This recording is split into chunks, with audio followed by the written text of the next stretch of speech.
but takes us on the journey of the development to get to that big picture.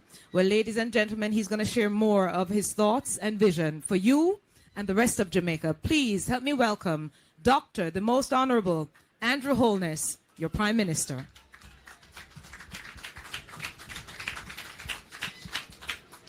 Thank you very much, Naomi. Thank you for marshalling the ceremony so far. Allow me to acknowledge our Permanent Secretary, Arlene Williams, Member of Parliament, Donovan Williams, and of course, our pastor for preaching for us and verifying that the Member of Parliament actually goes to church. I am looking for representatives of S&G Road and Construction who are here. Good to see you. Members of the media, the benefiting family, and of course, the wonderful residents of Central Kingston who have come out to witness this very important day. It is always a privilege to stand before you at the start of something transformational. And you know what transformation is? You've heard that word used so many times. But I like to think of transformation as the change that a caterpillar goes through to become a butterfly. That is what transformation is. It is to change from being a caterpillar to being a butterfly. It's the same entity, but at the end of that process of transformation, a totally different being emerges. One that has greater capabilities. One that can now fly and potentially soar to new heights. And though everything is beautiful under God's creation, I could venture to say that the butterfly is more beautiful than the caterpillar. And so that is transformation. And so today, we are going to transform a yard that was destroyed by arson. We are going to transform lives that were destroyed in that fire, being deprived of somewhere to live, deprived of their furniture and their equipment and their clothing. We're going to transform the lives of children who were affected by this fire, where they had no place to study. We're going to be transforming a community that by virtue of this act of violence and the destruction of the residents, the community would have been depressed. The value of the community would have been depressed. We're going to transform that. So today is a transformational day. So we are at 4 East Avenue in the heart of Central Kingston. We are 13 persons, including elderly residents and school children, lost everything in 2021 to a devastating fire. This would have been brought to the attention of the government by the Member of Parliament. We would have come, done our investigations, and made the necessary provisions to start construction. It is obviously a disappointment that it has taken so long. But it is happening. It is happening. And I am seeing this smile on the beneficiary's face, representing the family. You are obviously a woman of great patience.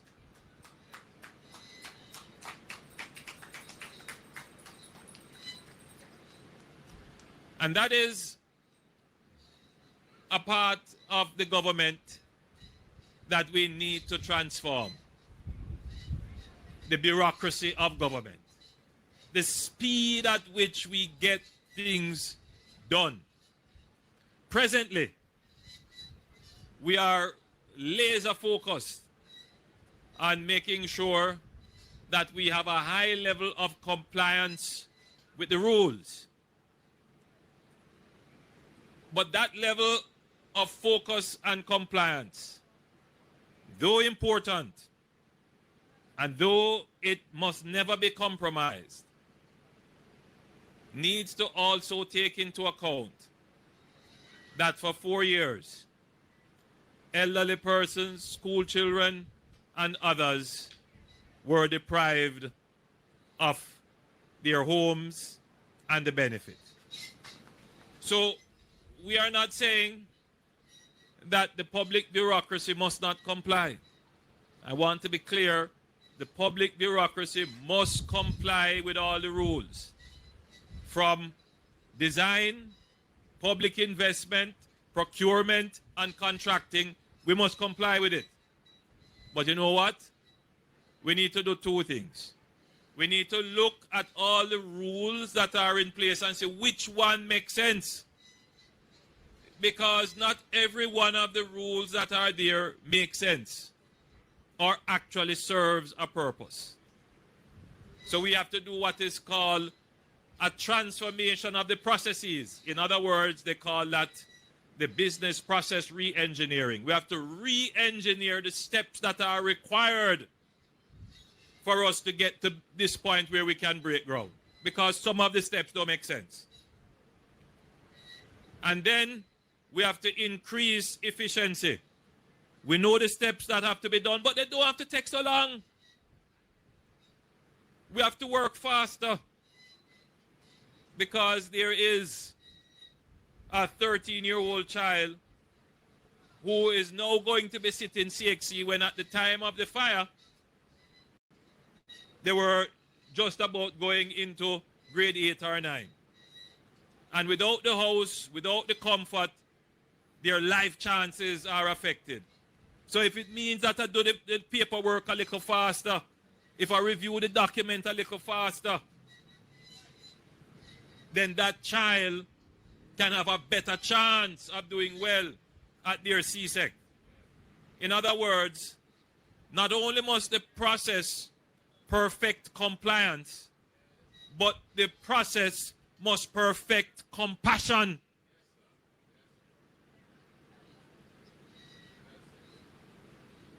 It must, at the same time, it is fulfilling the duty of the letter.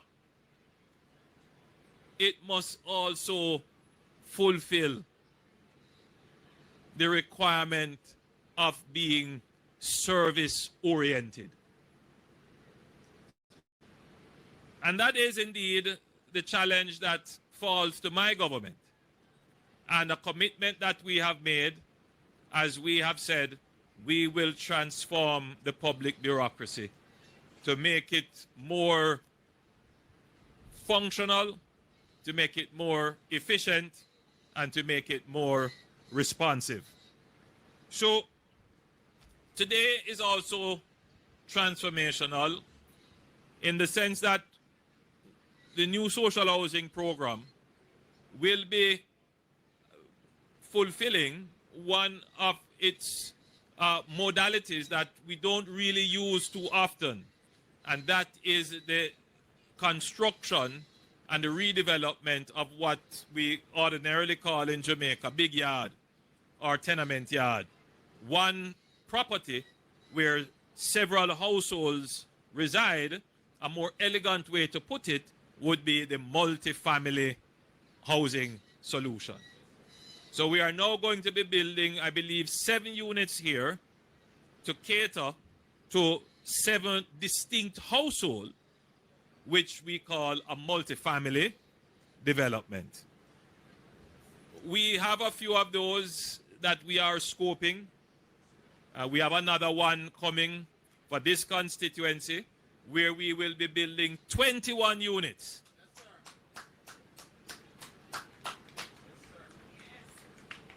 So this constituency is benefiting significantly from the new social housing program. And there is a reason why that is the case. Central Kingston is one of the areas which you could consider to be the early residential areas in Jamaica. And these areas were never informally settled. They were designed and planned. If you notice, you have proper roads, sidewalk, you have proper water mains, though they may be old and breaking now. Some areas are connected to sewer. You have proper electrification. So these are areas that are well established for residences. So they don't pose the challenge that we have to deal with.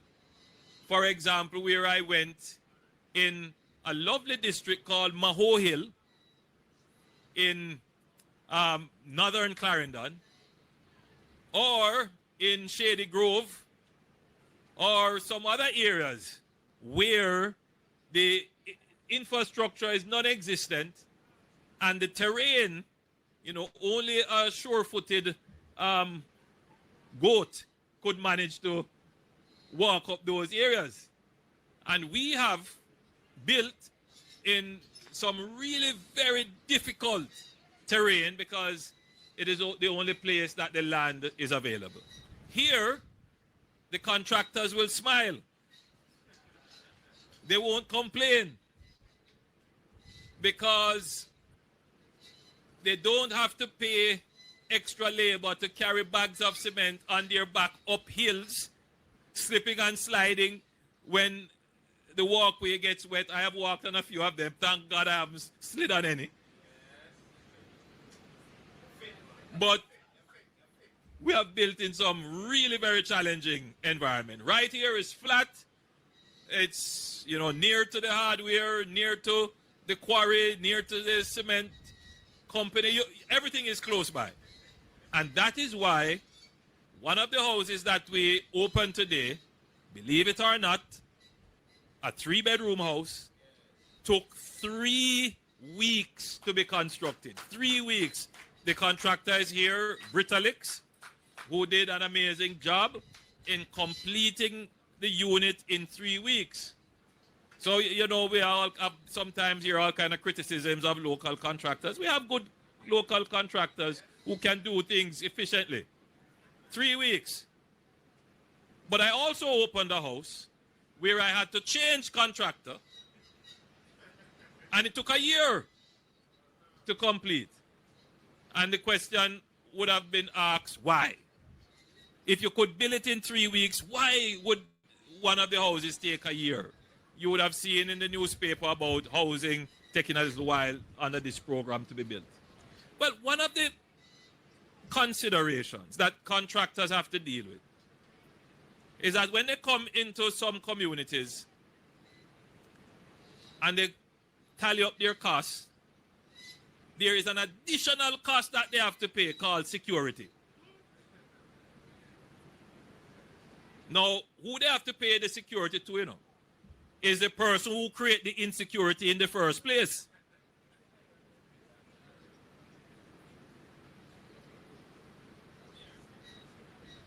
And then sometimes they come to work, they want to build, and they can't do anything because the laborers tell them, boss, me can't come here so because gunshot in my community and I can't come. And so the project stall. They carry material, they take a couple bags of cement and mix, and by the time they turn around, the material gone.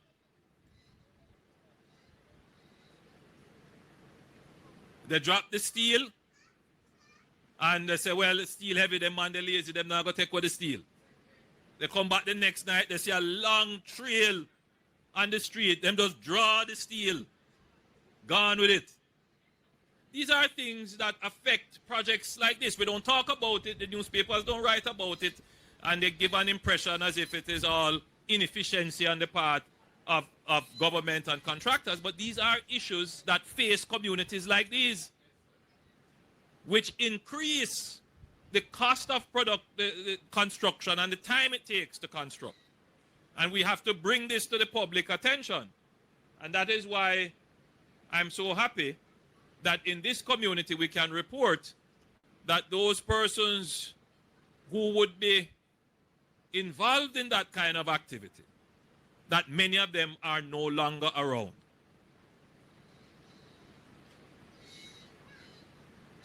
Those persons who would have burnt down the house, those persons who would have deprived persons from getting their benefits, those persons who would have been constantly disrupting the peace, those persons who would have been extorting the works in the area, those persons who would have been stealing from the sites, those persons who would have been making your life a miserable hell. We don't miss them. We don't miss them. They are no longer with us. They are no longer around. But those who are here, I would say to you, don't try to follow the bad example that we have had to address. Right now, we are pointing the community in a direction of peace. And I can tell you, everybody prospers when there is peace. Let me say that. Everybody prospers when there is peace. Even the farmer bad man.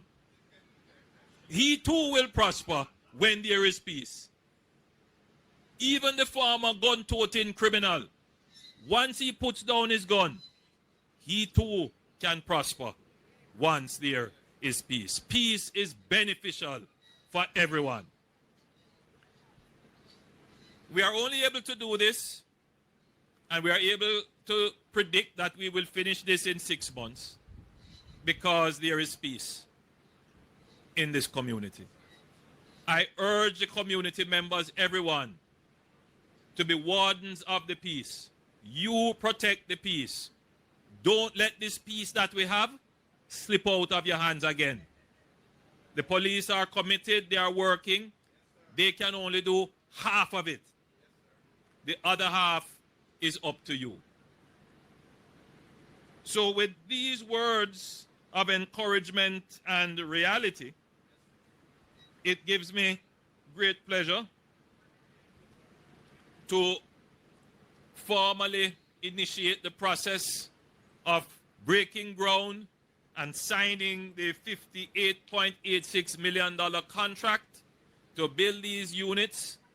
The architectural designs are lovely. It is going to raise the standard of this area, and I'm sure that other people who have lands around here will now start to look at their property and say, you know what? This is a place where I can start to reinvest. And that's what we want. We want people who own property in this area to say, let me try and do a little fixing up. Because once there is peace, people will want to come and pay rent and live here and have their businesses here. This is how you start to generate economic activity once there is peace. So, I invite you, therefore, to join me as we break ground and sign the contract. God bless you and thank you.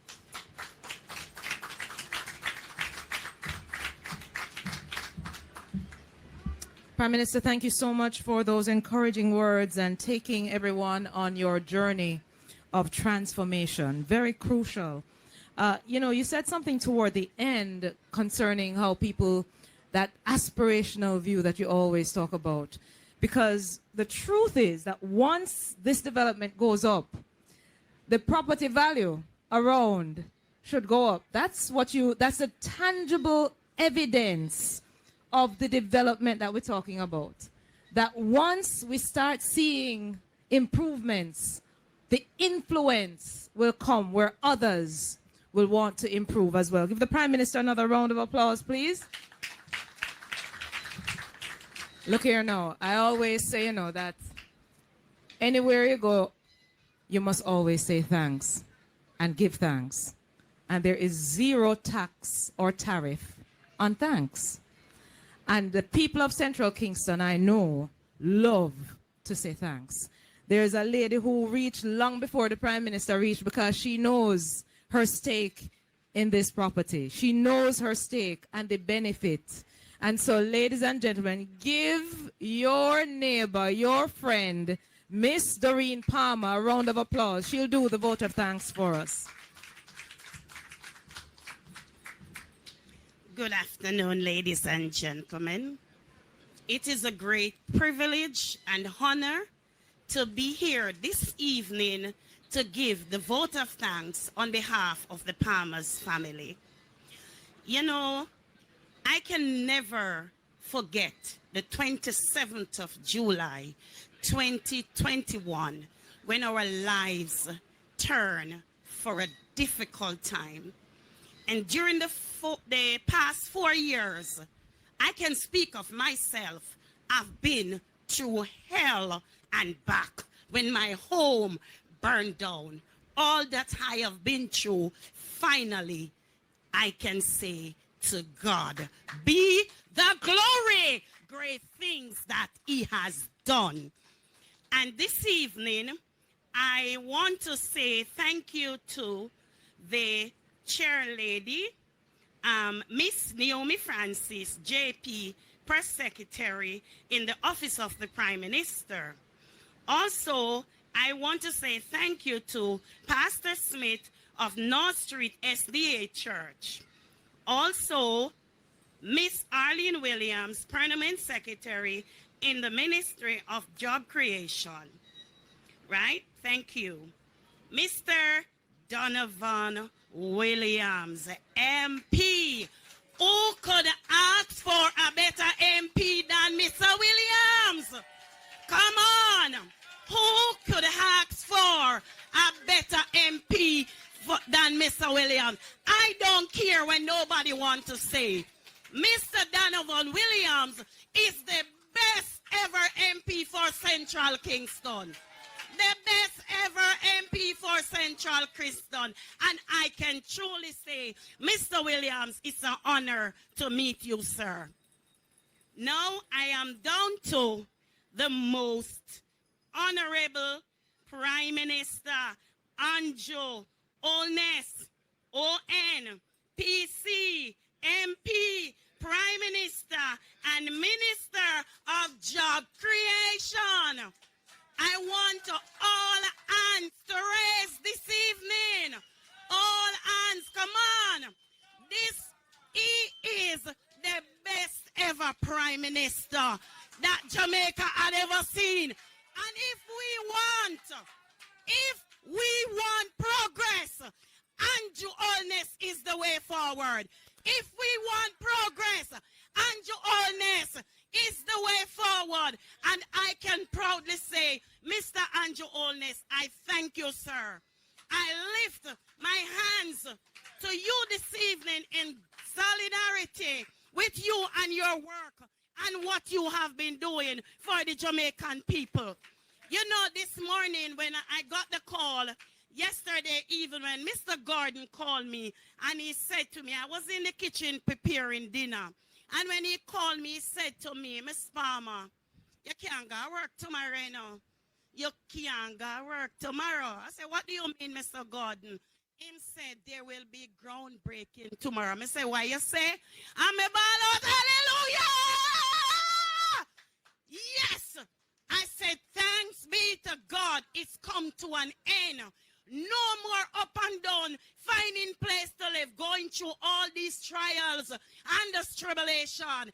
God answered prayer. It's long past, Prime Minister, but it's over. Soon and very soon, our problem, the Palmer family, will be together again. You know, every Sunday evening, I would remember my grandchildren, them would say, Grandma, me want smoothie.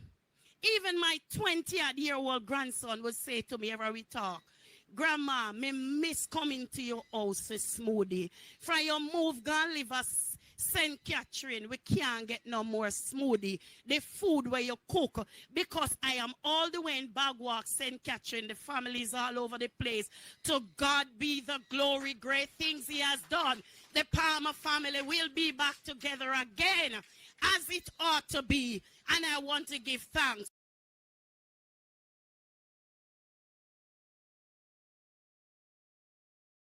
Evening. Any other dignitaries that is here and your name has not been called, you're welcome here. But last but not least, I cannot leave out Mr. Barry Gordon. I would like to ask him to come on stage and join me here. Sir, please come on stage and join me here. This man is a tower of strength. It was a pleasure the first day I met this man when he called me and said to me, meet me by 4 East Avenue. And I come all the way from Bagwalk and I met this man. And when I got his number, let me tell you something, for the 4 years I called him and I say, what's up? And if I don't get this man and he see a missed call from me, this man is going to call me back and keep me informed of what is happening. And I can truly say, sir, thank you. Thank you. Thank you. Thank you. Thank you. And I must say thanks to everyone that is here this evening. Thank you for coming out to support the Palmer family. We love you guys. Thank you so much. Ladies and gentlemen, Miss Doreen Palmer, the beneficiary, giving the vote of thanks. And so now we are going to just set up the stage to do the signing, and then we move over to the groundbreaking element. The chairs will be moved. We ask the Prime Minister, the Most Honorable Andrew Holness, who will just witness the document. The Permanent Secretary as well will be signing, along with the contractors S&G Road Surfacing Material Limited and other project partners. And of course, the Member of Parliament, who will also be on stage doing the signing. You know, one of the wonderful things about projects like these in terms of dealing with transformation is that we do a renaming. You know, we don't give regular names. We give names that are aspirational, that uplifts the people. And so this project is aptly called East Palms. It gives a nice, very polished view of exactly what, you know, the aspiration is for the persons who will occupy the development. And so may I invite then the Permanent Secretary, Mrs. Williams, who will sign, along with the Member of Parliament, the contractors, S&G Road Surfacing, if you could please just attend up onto the stage. And the Prime Minister will witness the signing of the contract as well.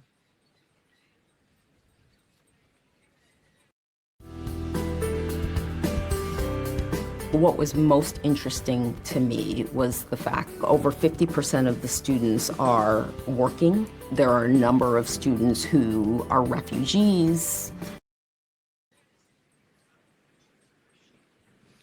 This project is about improving lives. And you know, despite what